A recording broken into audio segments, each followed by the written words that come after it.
A man charged with felony sexual assault of children died by suicide while in custody at the Gallatin County Detention Center. The Gallatin County Sheriff's Office confirms Jeffrey Schein, a Bozeman anesthesiologist, was pronounced dead by the coroner on Thursday, November 27th. Under Sheriff Nate Kammerman tells MTN the suicide has been turned over to the Montana Department of Criminal Investigations. So an outside agency comes, in this case, an outside coroner also investigates as to the cause of death and whatnot. That matter has been turned over to them. According to charging documents, the investigation into Schein began October 17th of this year, after an email linked to him was used to create multiple accounts on the messaging app Kik, containing apparent child pornography. There's some terrible, terrible stuff out there, but fortunately we have a lot of really good people fighting to try to keep kids safe too. Working with cyber tips and the Internet Crimes Against Children, task force deputies arrested Schein November 25th.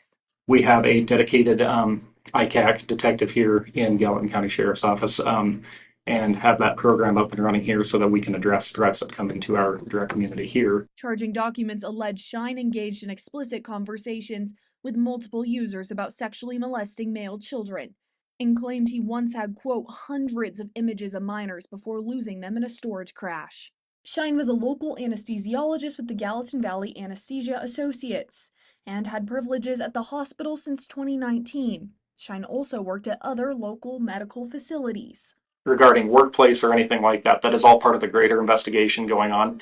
As I said a moment ago, we're taking steps from our investigations division to make sure any victims or potential victims within our community are noted and actions taken to make sure that there's nothing further there.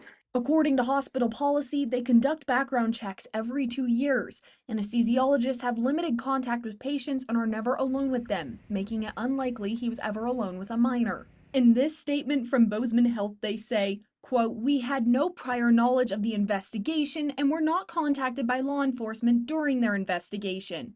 We have no information suggesting any concerns related to the individual's work within our facilities." As the investigation moves forward, the Sheriff's Office shares its condolences. As far as the family of the offender too, that's a difficult thing, and our hearts go out to the greater community surrounding him too, as that has impact. Kammerman also urges patients to monitor their children's online activity. Just be aware, especially of your kids, what's going on the internet. Be always aware of what they're looking at, what they're getting into, who they're communicating with. In Bozeman, Megan Elaine, MTN News.